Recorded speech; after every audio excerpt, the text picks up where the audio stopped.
les bottes occidentales foulent de nouveau le sol africain. Mais sommes-nous vraiment prêts à payer le prix de ce retour? Dans la nuit du 13 février 2026, alors que le nord du Nigeria dormait, le vrombissement de moteurs militaires a déchiré le silence. 100 soldats américains ont atterri à Maiduguri, à seulement 170 km de la frontière du Sahel. Officiellement, il s'agit de lutter contre le terrorisme, de renforcer la sécurité, de former et de coopérer.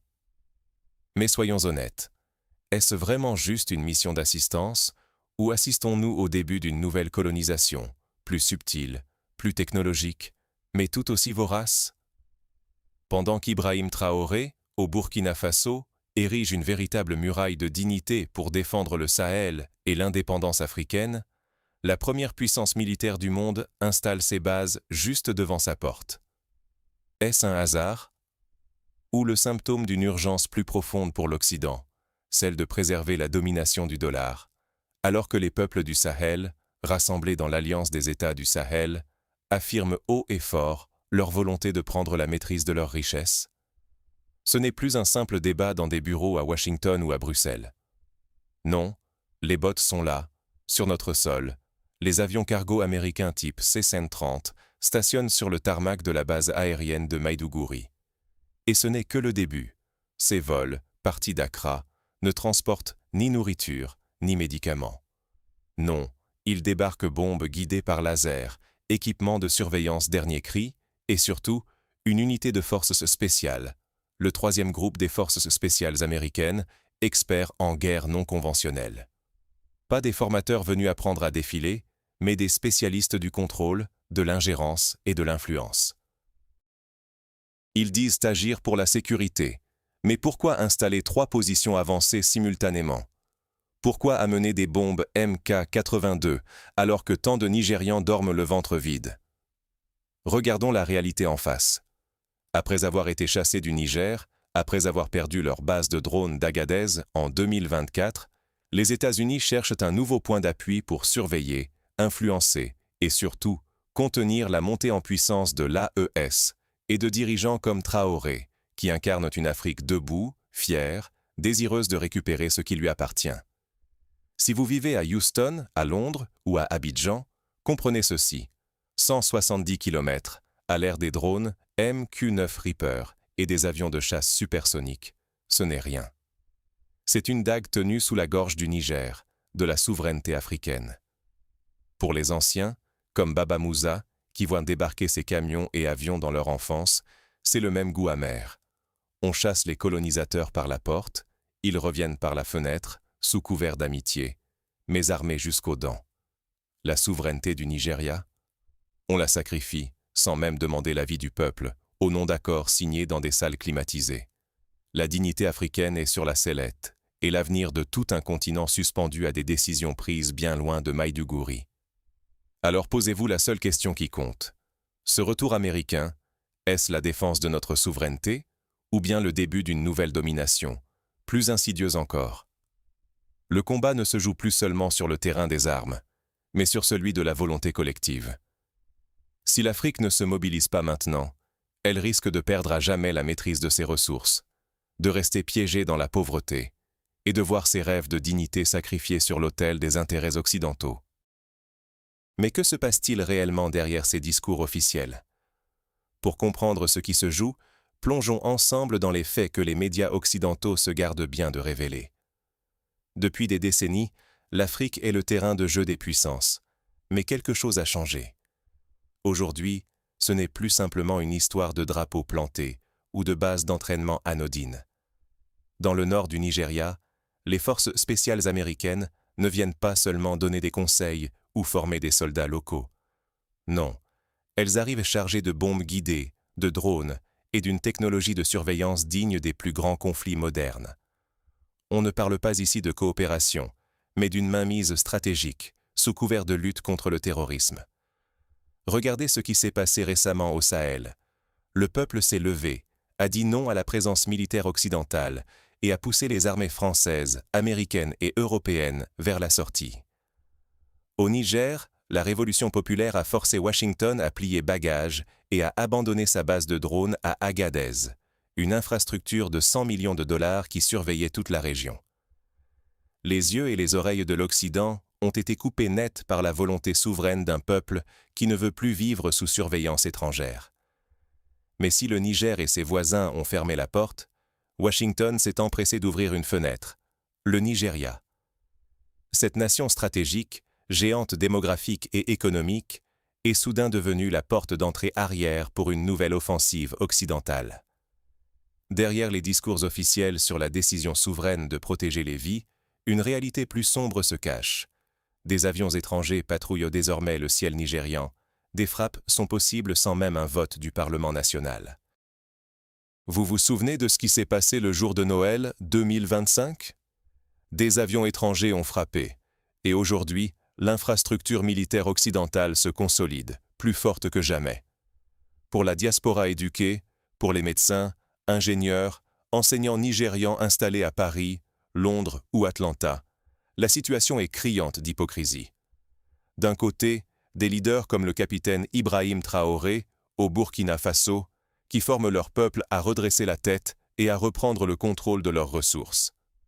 De l'autre, le Nigeria qui, sous prétexte de lutte contre Boko Haram, un groupe terroriste qui sévit depuis 17 ans, laisse s'installer une base avancée pour l'Occident, à seulement 170 km de la frontière nigérienne. Dans le monde des drones MQ-9 Reaper et des chasseurs supersoniques, cette distance n'est rien. C'est une menace directe, un poignard pointé vers le cœur de l'Alliance des États du Sahel. Il faut regarder la réalité en face. Ces bases américaines ne sont pas là pour sauver l'Afrique. Elles sont là parce que l'Occident sent le vent tourner. La montée en puissance de l'AES, le projet de monnaie adossé à l'or, la volonté de contrôler les ressources sans passer par le dollar. Tout cela inquiète Washington et ses alliés. La base du Nord Nigeria n'est pas un simple centre d'entraînement, c'est un nid de snipers, une plateforme de surveillance et de pression, installée là pour contrer tout élan d'indépendance. Ce qui est en jeu, ce n'est pas seulement la sécurité du Sahel, c'est l'avenir de la souveraineté africaine.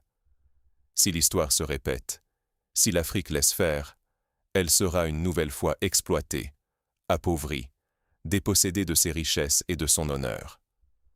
La pauvreté se perpétuera, et les rêves de prospérité s'effaceront devant les intérêts financiers occidentaux.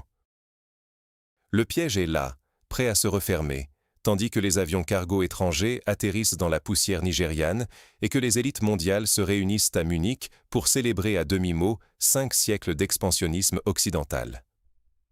Alors, posons-nous la vraie question.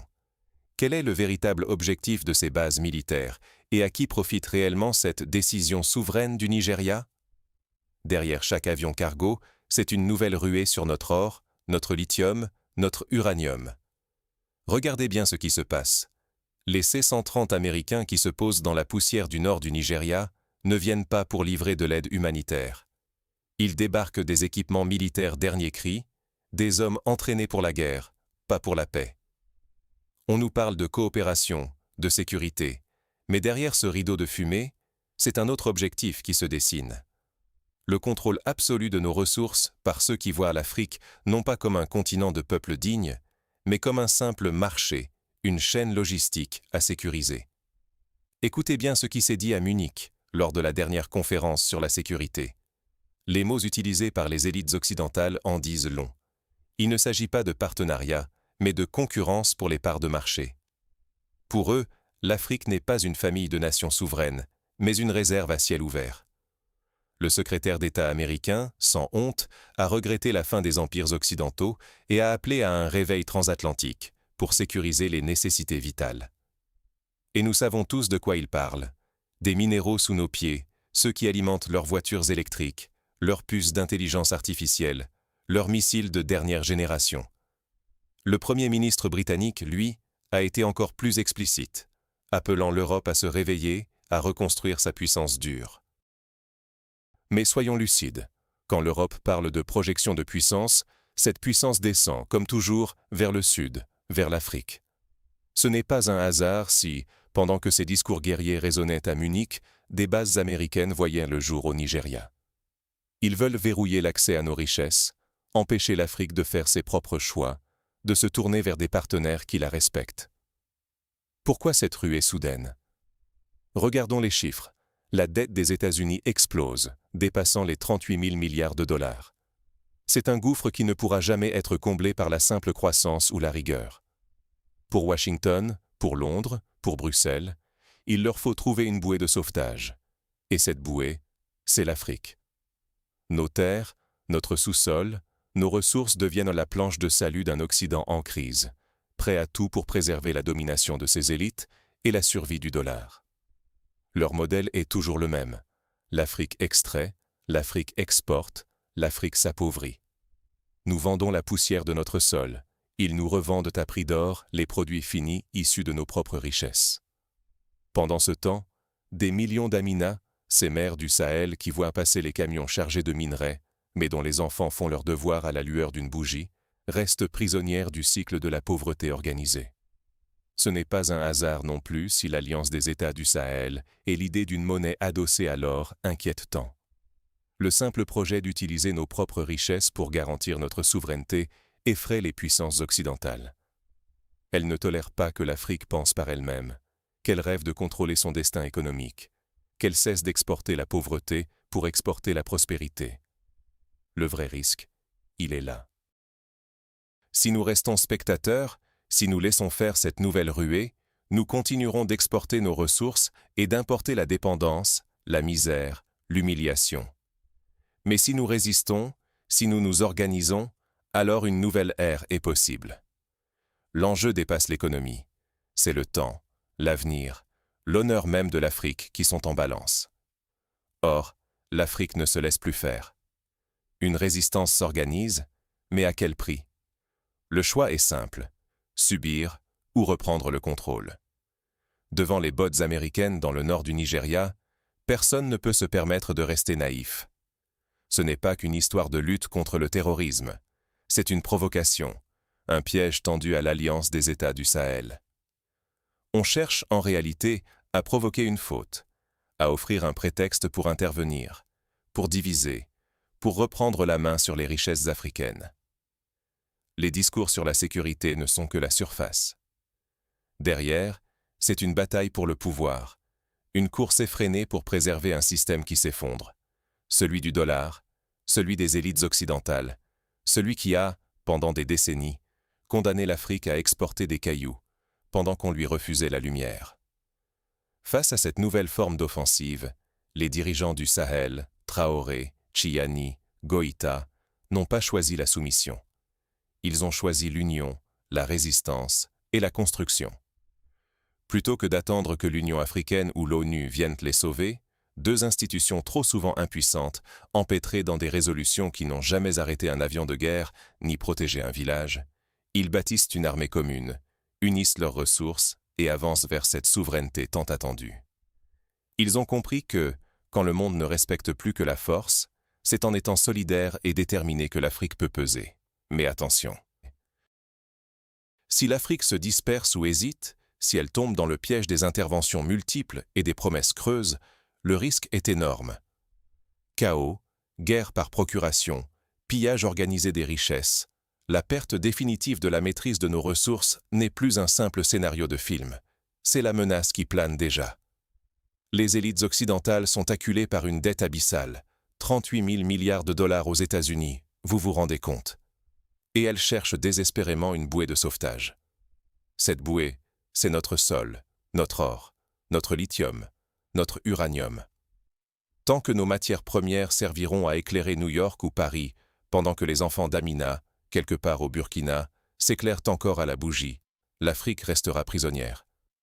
Ce qui se joue n'est plus seulement politique, c'est existentiel. Le destin des générations à venir dépend de ce que nous faisons aujourd'hui.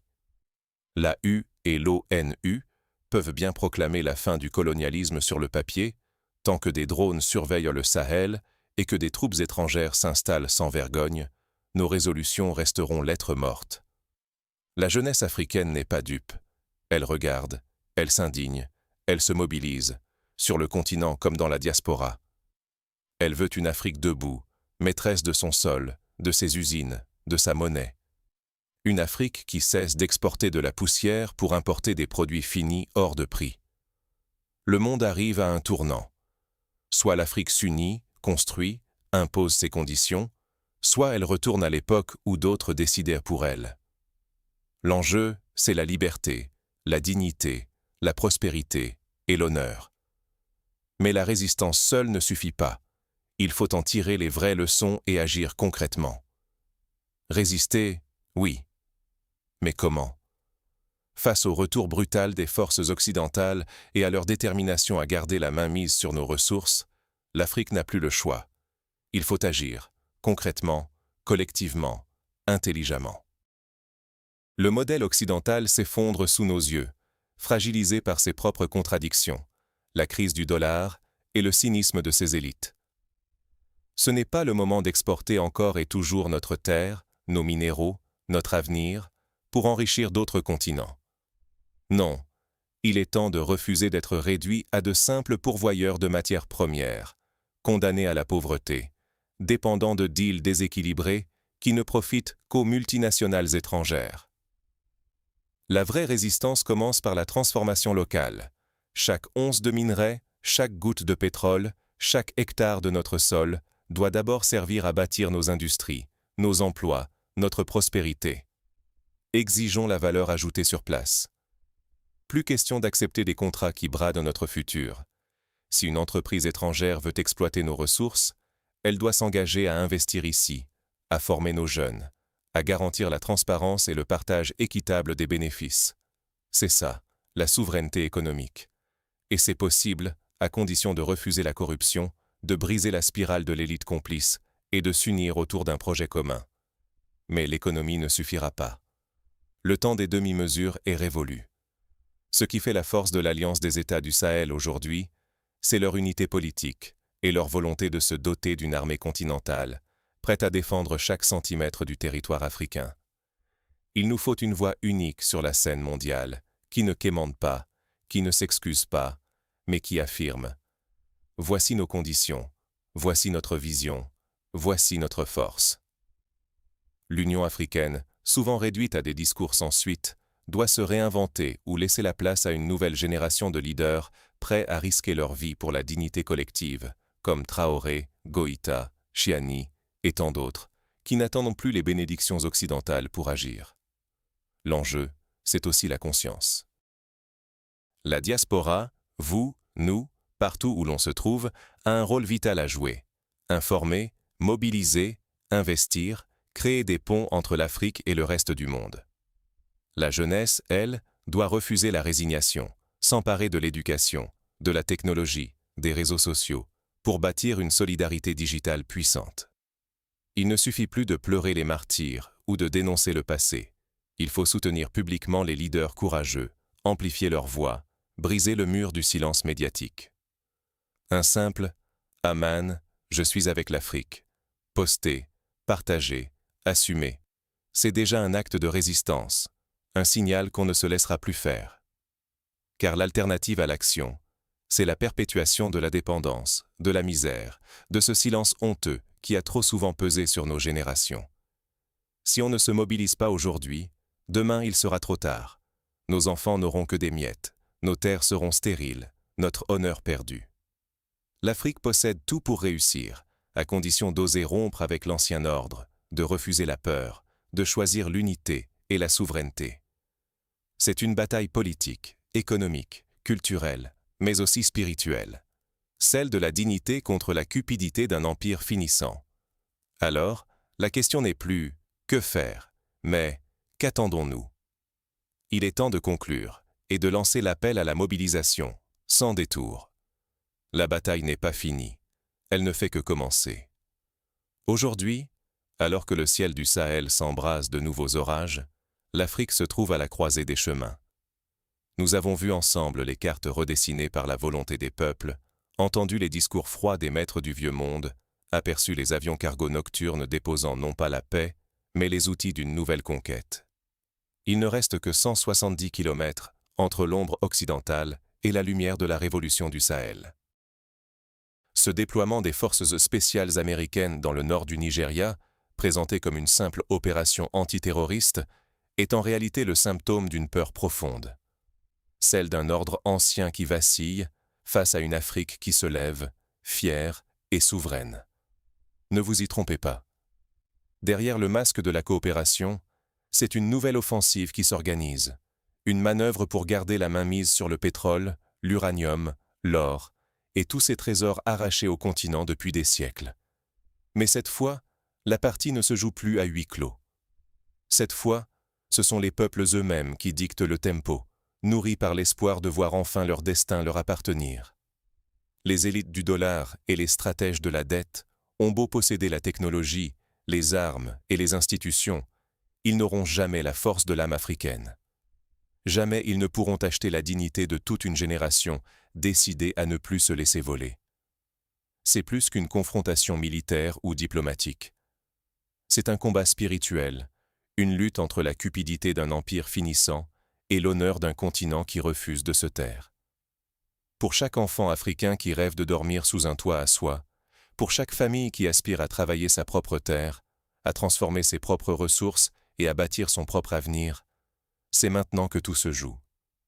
Si nous ne nous mobilisons pas, si nous fermons les yeux sur ce qui se passe aujourd'hui aux portes du Nigeria, alors nous risquons de tomber à jamais dans la servitude économique et politique.